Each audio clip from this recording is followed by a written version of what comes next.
Stand.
All persons having any business before this honourable court now draw nigh and give your attendance, and you shall be heard. God save the Queen.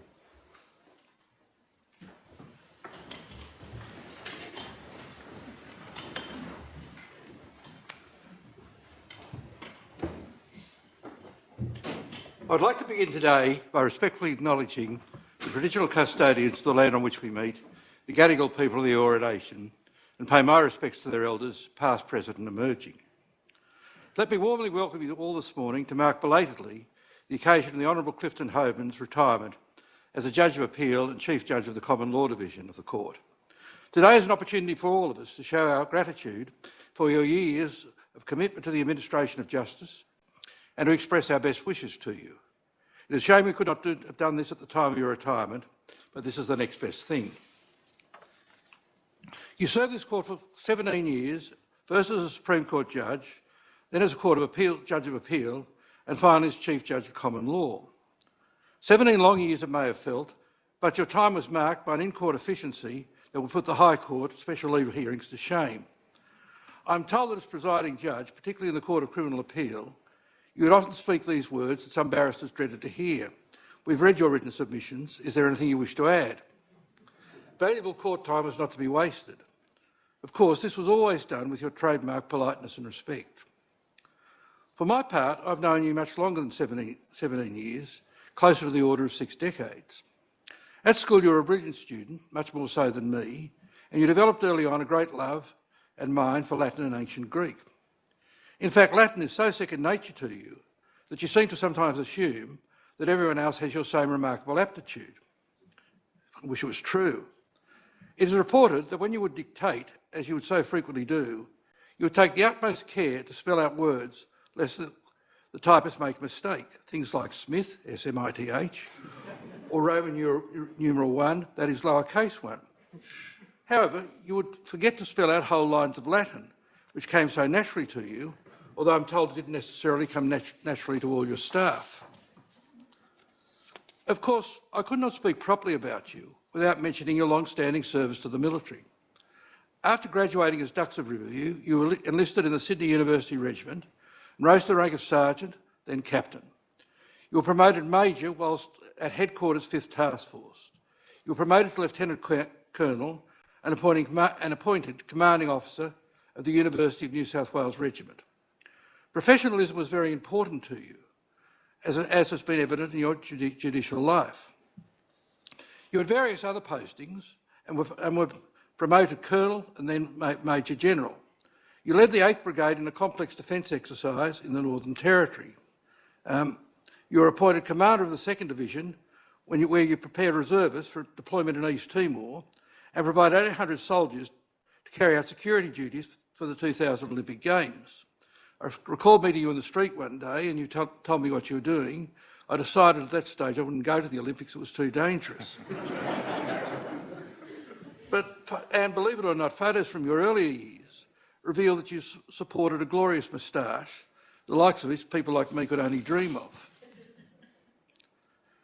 During your time at the bar, you had a substantial advice practice, which no doubt stood you in good stead for your appointment to the bench. You also had a significant, if sometimes overlooked, personal injury litigation practice, which provided some amusing anecdotes from your former colleagues on the 11th floor, not including the President, I hasten to add. At one point, your reluctance to part with briefs, particularly those likely to settle, earned you the nickname of Iron Claws, which I'm sure is more affectionate than at first sight it seems. Jim Poulos and Paul Daly tell the story of a fishing expedition in Chambers, where the bait was a brief, the fishing line was pink legal tape, and the fish was you. One day, while a group of your colleagues were having afternoon drinks, something I'm told happened more on the 11th floor than anywhere else, you were still hard at work in your room, and Poulos decided to put your fondness for new briefs to the test. Knowing you would soon leave your room at 5:30, he took a slim folded foolscap brief, attached to it about 4 metres of pink tape, and placed the brief in the corridor. He dubbed this trolling for Hoebens. Jim recounts, sure enough, we heard the door shut, and within a second or so, I had a strong bite. After a brief struggle, our catch was landed. Of course, you always maintained you were simply doing the right thing as always, and would have never have retained the brief. I think that was true because you had so many of them at that time. Putting your weakness for briefs aside, I'm informed that these days you maintain a pair of weaknesses in equal proportions. Or perhaps addictions would be a more accurate term. These are addictions that are the Book Depository and JB Hi-Fi. You're an insatiable reader and have ordered and read hundreds of books. Your tippies reveal that you keep a list of authors in a notebook, and one of their tasks was to check whether the authors had published anything new. A portrait of you would also be incomplete without that ubiquitous yellow JB Hi-Fi bag that you carried round. This not only demonstrates that you buy far too many DVDs, I think you've heard of streaming now, but also your lack of pretentiousness. You put on no airs and graces. A plastic bag is good enough, it's a good enough bag for you. I've already mentioned your efficiency, but you're also a straight shooter. One example of this comes from your military days in a speech which you gave at the conclusion of the University of New South Wales Regiment Camp in 1982. You said professionalism should be the aim of all members of the UNSW regiment. You then didn't pull any punches, telling the camp we would be deluding ourselves if we said we had achieved the necessary level of professionalism. Likewise on the bench, you were not afraid of letting them know, those at the bar know exactly how you were feeling and then letting them deal with it. You liked Socratic dialogue. Even then, you were also always known for your equanimity. When things went wrong, you always managed to retain a level of calm and composure which some other members of the court could do well to emulate. Over the years, you decided cases on topics ranging from high-profile murders to terrorism to car-crashing rock stars. A search of the Case Law website reveals you were involved in more than 1,500 published judgments. No small feat indeed. One of your most notable cases was brought by Gregory Wayne Cable against the state of New South Wales, decided some years after the constitutional issues seem to have been resolved. I note for interest's sake that the senior counsel appearing for the defendant was one Mr Mark Leeming SC. Mr Cable had, of course, been previously detained under an act which was found by the High Court to be invalid. He brought an action in the Supreme Court claiming damages for malicious prosecution, false imprisonment and abuse of process. You dismissed the claims, holding that the imprisonment took place pursuant to orders of Superior Court which were effective until they were set aside. The Court of Appeal were not impressed. Sitting as a 5-judge bench, they didn't agree with you on this point and struck what must have been a painful blow, overturning the decision 5-0 and holding that damages should be assessed on the basis of a claim for false imprisonment. The High Court were more impressed. Unanimously, they overruled the Court of Appeal with 7 judges and reversed the decision. I understand that Justice Leeming was quite pleased too. Finally, it is often said that a measure of the person is how they treat others. In this respect, it is noteworthy that your staff in particular spoke of you with evidently high regard, not just as a judge and for your legal talents, but also as a person. It is a testament to your character that those who work with you on a day-to-day basis, your long-standing associate mourner and your past tipstaves, who must now comprise a small army or at least a platoon, considered you to be deeply humble and kind. On behalf of all the judges of the court, we wish you the very best for your retirement. I'm sure it won't be confined to your morning and afternoon walks along Balmoral Beach and your vicarious appetite for books. I know that Chrissy will encourage you to take up other pursuits, if only to keep you out of the house from time to time. Once again, we thank you for your contribution to the court and the administration of justice. Mr Attorney. May it please the court. I acknowledge the traditional custodians of the land on which we gather today, the Gadigal of the Eora Nation, and I pay my respects to their elders past, present and emerging. The Honourable Clifton Hoeben, AM, RFD. On behalf of our state and the bar, it's my great pleasure to wish you well on your retirement and to reflect on your 45-year career in the law.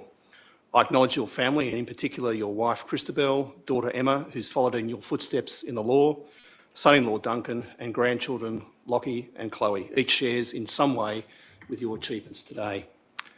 You grew up in Bondi. Your parents, Patrick and Mabel, weren't of great wealth and privilege, but when it came time for high school, they sent you to the school that your grandfather had attended, St Ignatius Riverview.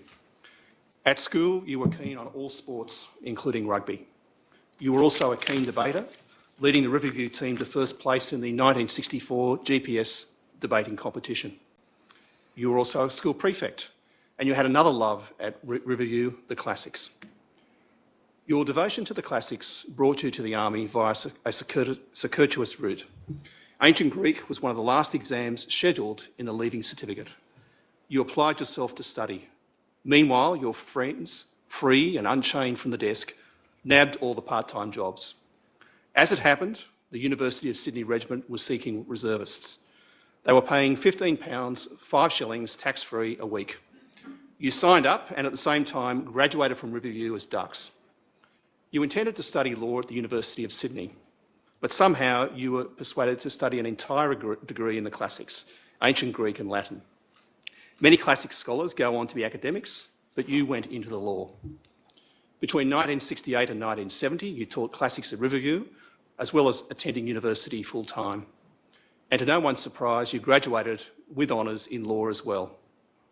You served articles with Freehill, Hollingdale and Page in 1971 and 1972, and you remained there until called to the bar in 1976. You read on the 11th floor, where you made many lifelong friends. One was Robert Gray, who sadly died in 2007. Robert and his wife Beatrice liked to host parties. On one occasion, they insisted you come along, even though you'd already had other plans. After their cajoling, you agreed to stop by for half an hour. Unbeknown to you, Robert and Beatrice had also cajoled another friend of theirs into attending, an airline stewardess who'd only flown in from the US that morning. They told her if she didn't come to this party, she wouldn't be invited to any more. She agreed to come for an hour.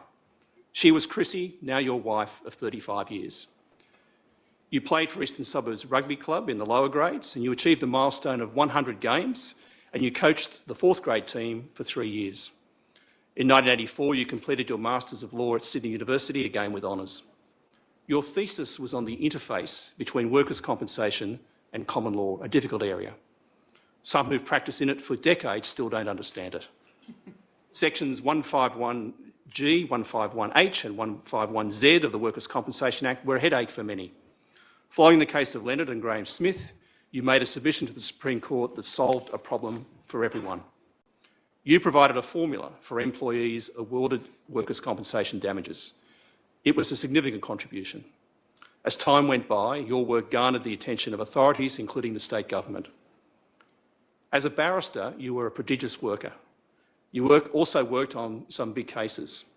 One was the appeal in the case of film star John Blake, catastrophically injured in a 1986 car accident. It was an important case in curbing exponential payouts with what had been long, complex and protracted hearings. You were active in serving the profession. Between 1990 and 1995, you were a member of the Bar Council. You were also chairman of a professional conduct committee, as well as a committee that made law reform recommendations to government. No one was surprised when you took silk in 1995. One important case was the Graham Barclay Oysters case in the Federal Court, Full Federal Court and High Court. This was a class action by group members who'd contracted hepatitis A from eating oysters harvested from Wallace Lake. It was an important case in terms of the responsibilities of counsel and the law of negligence. You were a much respected chairman of the 11th floor. For those 2 years, everything ran like clockwork. Again, no one was surprised when in 2004 you were appointed to the bench. You were very much missed from the 11th floor after having been there for 28 years. Your wide background in common law and personal injury work led to your appointment as Chief Judge in the Common Law Division in 2012. Once again, the news surprised no one. The appointment also led to a broadening of experience into criminal matters and expert evidence. As Justice Hoeben, you were a hands-on judge who got on with things prodigiously, systematically and methodically, no doubt drawing on your army training. Another thing your staff have noted from your army training is you always have perfectly shiny shoes. You were well known for never having outstanding judgments. You kept on top of high volumes of administrative work, ran your own trials, and attended to staff matters to make sure that all ran smoothly. You're well known for absorbing vast amounts of information and distilling it down to a single point. You'd often come on the bench and refine the issue to a single crystallised issue. Some say that your churning through so many cases has earned you an early retirement, that you've already performed the work of 2 judges in one career. As a judge, you were well known by those who worked with you as someone who was easy to approach, always personable and supportive of others in the division. You informally mentored junior staff and were known for asking their opinions on cases, inspiring them to think about what were the issues in the proceedings and sharing your thoughts to help them learn. Your upbeat approach kept the mood in chambers light-hearted, instigating banter while still taking the matters seriously. As the Chief Justice has said, you sat in many notable cases. One was Dr. Brian Cricket, charged with murdering his wife by insulin injection. You conducted the judge-alone trial and found him guilty. The appeal against conviction was dismissed. In another unusual case, you went to Queensland. Carmody and the Information Commissioner concerned the decisions of the Information Commissioner on applications for access to documents made under the Queensland Right to Information Act concerning Justice Carmody when he was Chief Justice of Queensland. You held that the Act did not apply to the documents in issue because they related to the judicial functions of a court or judicial officer. And you also held that the Information Commissioner had made legal errors in the application of the public interest balancing test in the Act that would have applied if the documents were not excluded from the Act by the judicial functions exception. You had a particular interest in expert evidence and the giving of concurrent evidence by multiple experts through the hot tub method. For this, you were once the subject of a cartoon, pictured in a hot tub, in full gown and wig, with 4 experts who, in response to your question, all agreed the water was a tad warm. It's impossible to speak of your career without mentioning your military service. I wonder whether, when you enlisted in the University of Sydney Regiment in 1965, you had a sense of where or how far it would lead. You commanded the University of New South Wales Regiment for the Australian Army Reserves and were awarded the Sword of Honour in your TAC 5 course, qualifying for promotion to Lieutenant Colonel. From 1997 to 2001, you commanded the 2nd Division. This saw you being in charge of deployment of reservists to East Timor and providing hundreds of reservists for security for the 2000 Olympics. In 1996, you were made a member of the Order of Australia for exceptional service to the Army as Commander of the 8th Brigade. Over many years, you've quietly and consistently supported a number of charities. You've been a member of the Royal Humane Society since 2000 and were chairman for 3 years. You were one of the instigators of the Riverview Bursary Program for Indigenous students and have continued to support the program. Today, there are 36 First Nations students at Riverview. To relax, you like to read great tomes of military history. There's little you don't know about significant battles and the strategies, tactics, successes and failures that define them. When COVID permits, you love nothing more than spending time with your grandchildren. You studied the classics and then law and continued your dedicated work in the military. Some may say that's an unusual combination. Cicero said, "We should not be so taken up in the search for truth as to neglect the needful duties of active life, for it's only action that gives a true value and commendation to virtue." You have a formidable legal mind, the highest courtesy, and leave a long legacy in the law. Thank you for your contribution as Justice Hoeben of the Supreme Court. Thank you for your service to the law for 45 years, and best wishes for your retirement. May it please the Court. Ms Warner.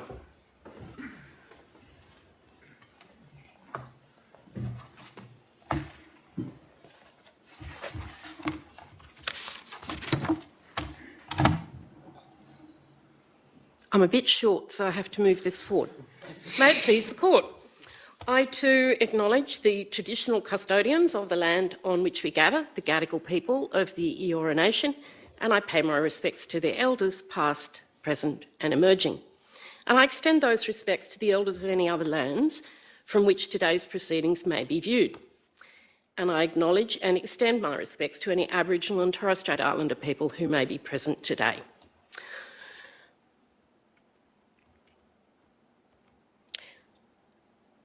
Justice Hoeben, the Honourable Justice Hoeben, it is my honour to come before you to pay tribute on behalf of solicitors to mark your absolutely remarkable service to this court, the profession and the people of this state over nearly 5 decades in the law.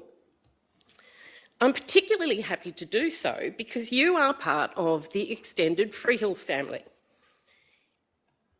as is your daughter, Emma, and as a current partner of Freehill, Herbert Smith Freehills now, but then Freehill Hollandale Page. But before you went to Freehills, your Honour grew up in Randwick with Sister Geraldine, Father Patrick, who served as a Marine engineer and Lieutenant Commander in the British Royal Navy during World War II, and Mother Maypool, which is a lovely name, who after having children returned to work as a hairdresser to give you opportunities.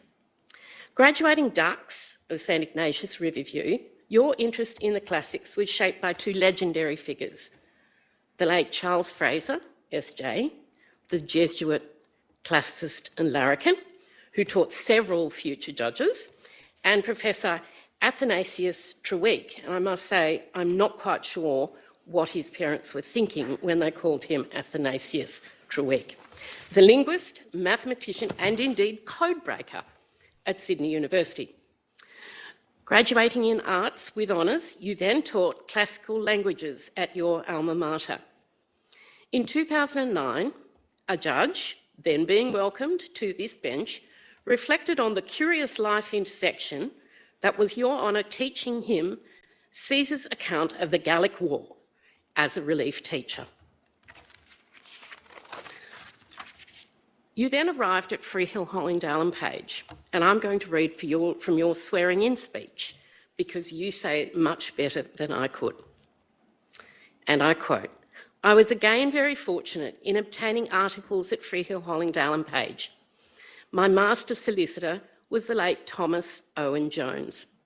He also was something of a legend at Freehills. He was able to run his own practice, which was not only focused on licensing, although that was its major area, but was in fact a general practice. One essential thing that Mr. Jones taught me during the period was that clients were not interested in erudite legal analysis. They simply wanted answers they could understand. I was admitted as a solicitor in 1973, and I worked for 3 years in the litigation section at Freehills. I worked under the guidance of Michael Rosser and Kevin Broadley. Again, much of what I have achieved since is due to their efforts and their instruction. It was an interesting time to be at Freehills. Of the clerks and junior solicitors at that time, a number went on to become judges and silks, and indeed they did. Justices Lindsay, Palmer and Wheely, and Judge Di Truss, to name but a few. And I understand that Di Truss was in the office next to you at Freehills. As a partner of what is now Herbert Smith Freehills, I look back very fondly at the time, a few years after you left, when I started as a baby solicitor with Kevin Broadley and also doing a little bit of work for Mr. Jones. They were great solicitors and very great gentlemen and wonderful people from whom to learn. But while Kevin might have been universally known as Kevin, Mr. Jones was always Mr. Jones, and I bet you still think of him as Mr. Jones, because I know I certainly do. After FH&P, you went to the bar, armed with the wit and generosity of Father Fraser, the military and philological penchants of Professor Treweek, the independence of mind of Mr Jones, and the committed capability of Kevin Broadley. And you went to the 11th floor. Your Honour read with the late Honourable Justice Robert Hume, a legendary judge of this court, known for his tenacious work ethic and discipline. The 11th floor was an amazing floor. You were surrounded by iconic counsel such as Frank McCallery, Tom Hughes, Doug Staff and William Dean. You worked with extraordinary people in extraordinary circumstances throughout your 28 years on the 11th floor. You were inspired by, in your words, an understanding of the best traditions of the bar and its ethical standards, and the essential trust which must exist between the bench and the bar. This understanding has informed your relationship with counsel on the bench. It was Benjamin Franklin who popularised the saying, early to bed and early to rise, makes a man healthy, wealthy and wise. And he also warned, dost thou love life? Then do not squander time, for that is the stuff life is made of. Your Honour's time at the bar conformed to the Franklin School. From the moment you entered chambers at 6 a.m, no time was wasted. You were organised, assiduous and ruthlessly efficient, and with military precision, you would then leave on the strike of 6 p.m. In chambers, you earned the appellation of Iron Claws or Iron Grip, as you would seldom surrender a brief. It was said the only way a brief would leave your room was with a fee note attached to it.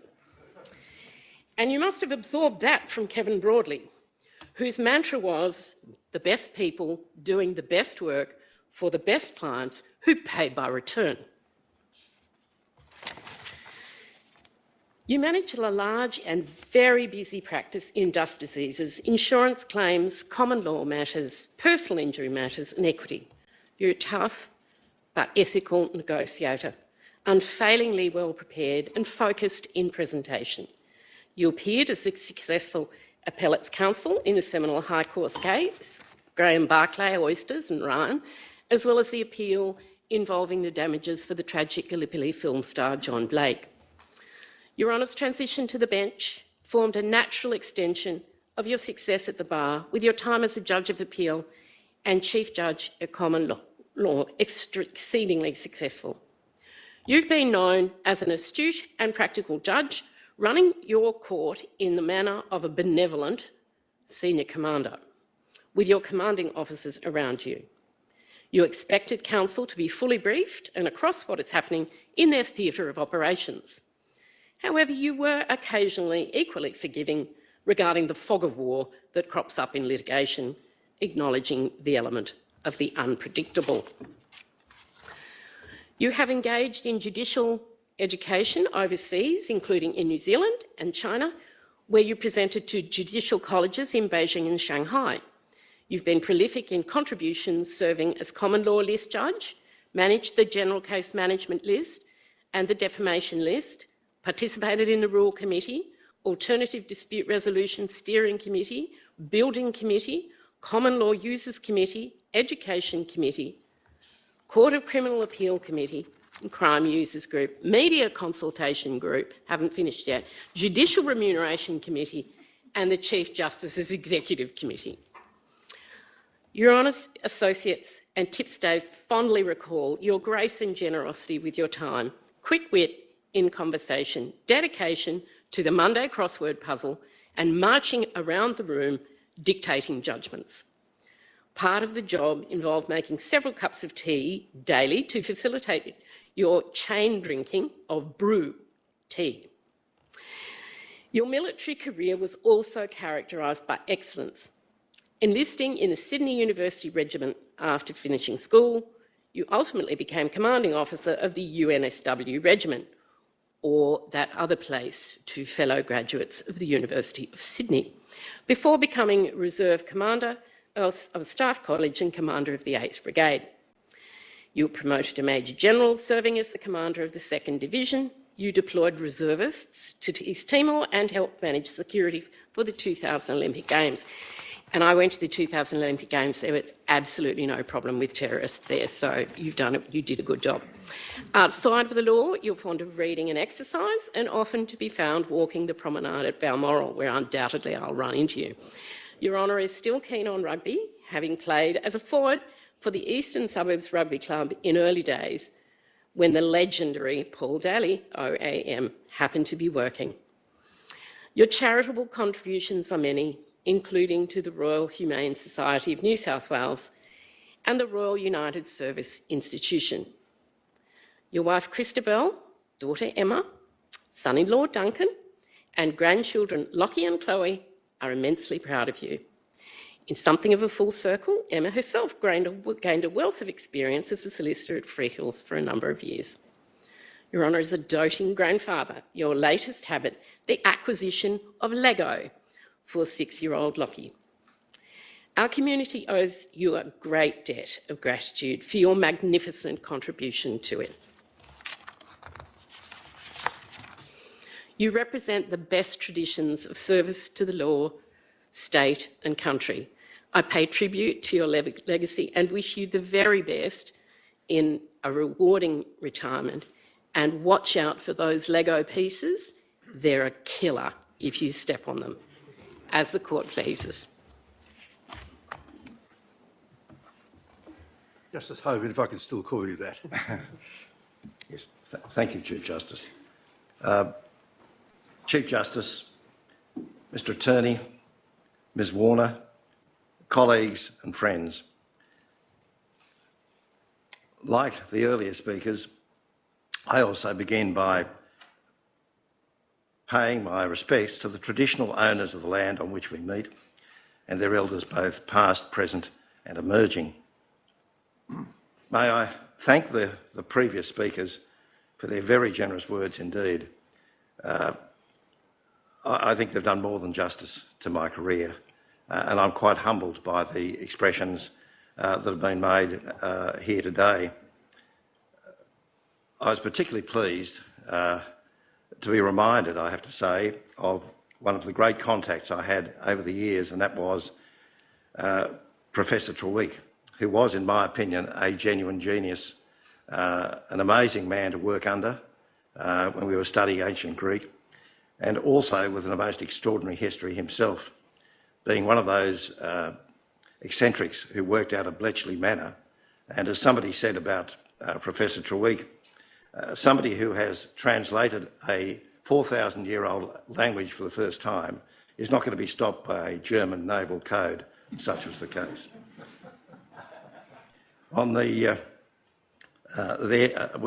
less said, I think, about a particular brief, and trawling for a Hoeben the better, may I simply say that sometimes people never let the truth distort a good story.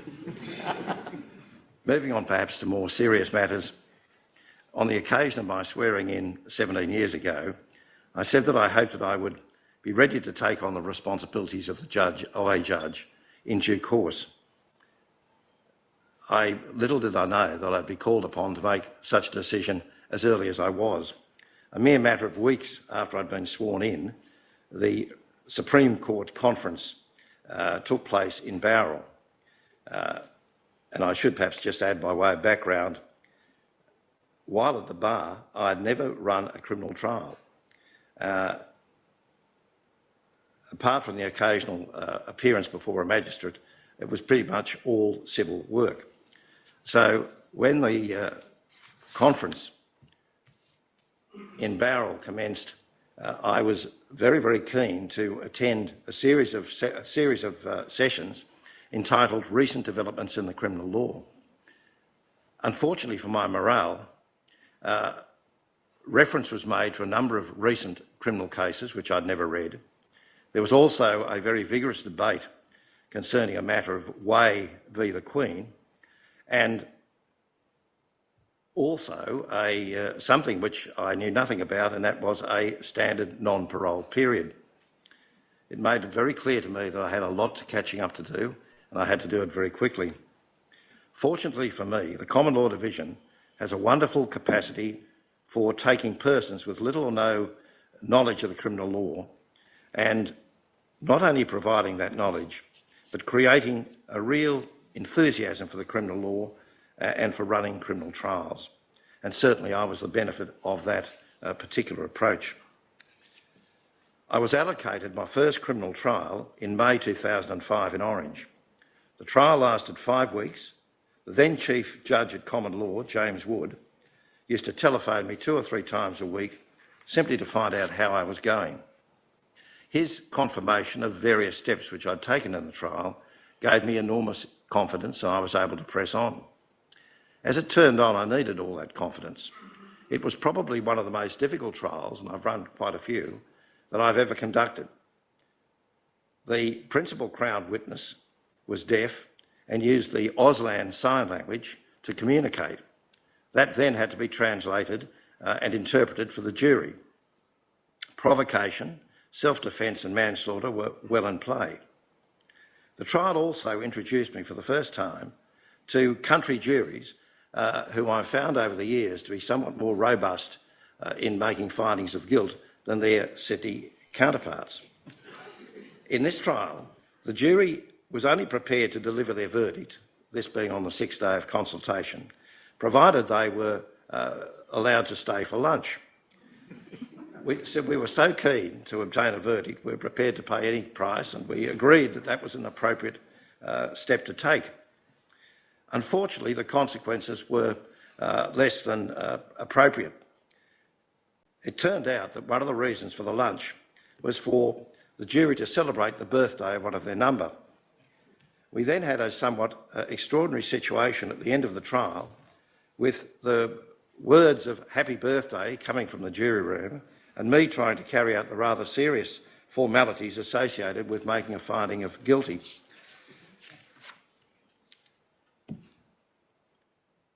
It would be fair to say, despite that experience, that like many judges who have had little or no criminal experience in their practices at the bar, I found that I enjoyed running criminal trials immensely. This process was greatly assisted by the help and advice which I received from more experienced judges. The knowledge of the criminal law possessed by James Wood could only be described as encyclopedic. Despite being busy, he was always prepared to provide advice, assistance, and as were the other judges of the division.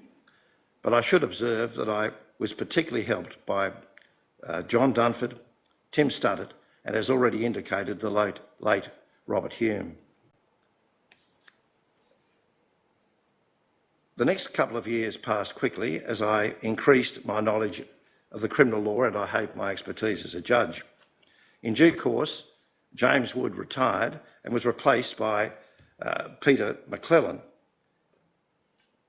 As has already been indicated, Peter, while he was Chief Judge of the Land and Environment Court, had pioneered a process of adducing evidence and delivering it in court known as concurrent evidence.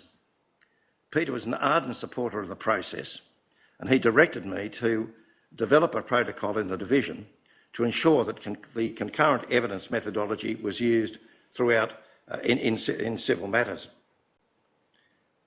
I was a little reluctant, as you could understand, not having had any experience in managing concurrent evidence before. Eventually, however, I have to say, I became an equally passionate supporter of the process, as was Peter. The catalyst for becoming such a supporter was a medical evidence case which had been listed before me with an estimate of 6 weeks. It involved a most unfortunate plaintiff who had initially been made a paraplegic and then in a subsequent accident had been rendered a quadriplegic. There were 5 sets of defendants. The medical evidence was prodigious and primarily related to neurological causation issues. The case became something of a cause célèbre, hence the cartoon in due course, in that the evidence of the neurosurgeons and neurologists was taken concurrently between 5 p.m. and 9 p.m. over 4 nights. This was necessitated because these particular specialists could not be spared during the day when they were carrying out life-saving work. The 4 nights of evidence involved not only questions from me and from the barristers, but most importantly, questions by the experts addressed to other experts. As a result, at the end of the 4 nights of evidence, I had reached a firm conclusion on the issue of causation. I assume that the parties were similarly convinced, since the matter settled within a matter of days. In early 2012, I was appointed to the Court of Appeal. At that time, the Court of Appeal was under the leadership of President Alsop, now Chief Justice of the Federal Court. Judges of appeal work at a high pace. The work is both constant and usually difficult. It is the unremitting nature of the work which can be particularly wearing. Both then and now, the Court of Appeal was made up of outstanding lawyers. It was a privilege to be an active member of the court, albeit only for a year. Towards the end of 2012, I was appointed Chief Judge at Common Law. As Chief Judge, I tried to implement what I had learned from my predecessors. In addition, I developed the practice of regularly visiting the chambers of all the judges in the division to assess not only how they were coping with their professional workload, but also whether they were affected by any personal issues. I refer to this practice as my pastoral visits, which most of the Common Law Division would be familiar with. The role of the Chief Judge at Common Law is without doubt one of the most interesting judicial roles in the court. The Chief Judge can sit in both civil and criminal trials, as well as in the Court of Appeal and the Court of Criminal Appeal.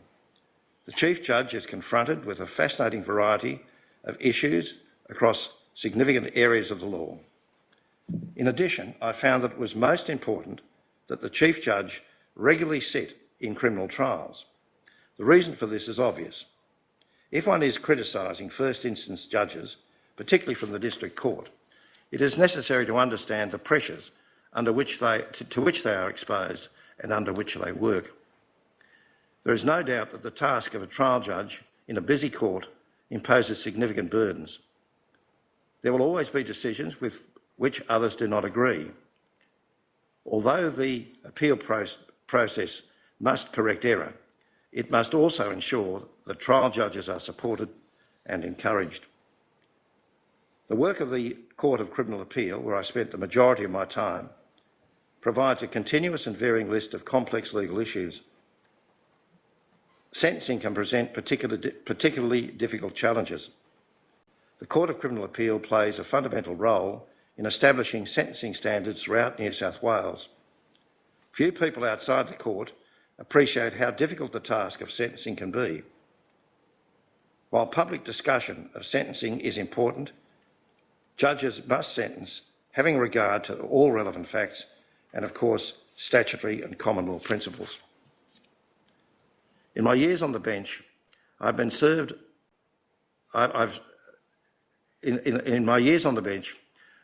under 2 Chief Justices, Jim Spiegelman to 2011 and Chief Justice Bathurst thereafter. Both are outstanding lawyers. I've learned much from each of them. As Chief Judge, I've worked closely with Chief Justice Bathurst. I have greatly appreciated his practice of presiding in difficult Court of Criminal Appeal matters. His capacity to identify key issues and reduce them to relatively simple propositions is something I've tried to emulate, with only, I might add, partial success. I've always admired the incisiveness of his thinking and his clarity of expression. A significant challenge to the court under the stewardship of Chief Justice Bathurst has been, of course, the COVID virus. Social distancing requirements brought to an end the hearing of jury trials for a substantial period. Even so, the Supreme Court was able to continue hearing bail applications, appeals in both crime and civil, and its own civil list. This was a remarkable achievement given the difficulties under which the court was then operating. In my time on the court, I've been assisted by a very talented group of young men and women who have been my tipstaves. Each has added something to the quality of my work over those years. It would, however, be unfair to name some without naming all. I've been able to watch their careers blossom and take some personal satisfaction in whatever contribution I've been able to make to their success. I've been fortunate to have as my associate Morna Lynch. Words cannot adequately express how grateful I am to Morna for her unfailing good humour and the efficiency with which she has administered my chambers. Morna has always done more than's been asked of her. The simple fact is that the judges of the court could not do their work without an efficient administrative support structure, which in my case Morna provided. At the conclusion of a hearing, I was able to leave the bench knowing full well that Morna would complete all of the administrative formalities and leave nothing undone. Finally, I wish to acknowledge the love and support I have received from my family, not only as a judge, but as a barrister for 28 years and as a soldier for 36 years. I accept that my daughter Emma did not see as much of me as she was entitled to, and that the clash between weekend military activities and her sporting commitments of netball and tennis was a difficult one. That having been said, however, it was not every young girl who was taken to sporting venues in an Army staff car with an Army driver. Lastly, and certainly not least, I acknowledge the extraordinary love and support which I have received from my wife. Over 35 years of marriage, Chrissy has had much to put up with. Even more so than Emma, she was entitled to see more of me than she did. For those 35 years, Chrissy has put up with my early mornings and working on weekends, which took place for most of my time as a barrister and as a judge. This also included substantial absences when I was involved in military exercises. The longest of those was an 8-week period during which I served with the British Army, and as has already been mentioned, deployments to East Timor in 2000 also involved significant absences. Like most careers, mine has had its high points and low points. On the occasions of those low points, Chrissy has always been there to provide encouragement and offer advice. I would not have achieved any of my goals, without her love and wise counsel. I have been truly blessed by having her in my life. In finishing, I have enjoyed immensely my years as Chief Judge. I hope that I've been successful in creating an atmosphere of cooperation, friendship and mutual respect in the division. I firmly believe that the foundation of such an atmosphere is the working together of judges in good-humoured and non-competitive relationships. Accordingly, while I look forward to retirement, it has been an honour and a privilege to serve the people of New South Wales in judicial office and to play a small part in the government of this state. May it please the Court. Court will now adjourn.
You close it?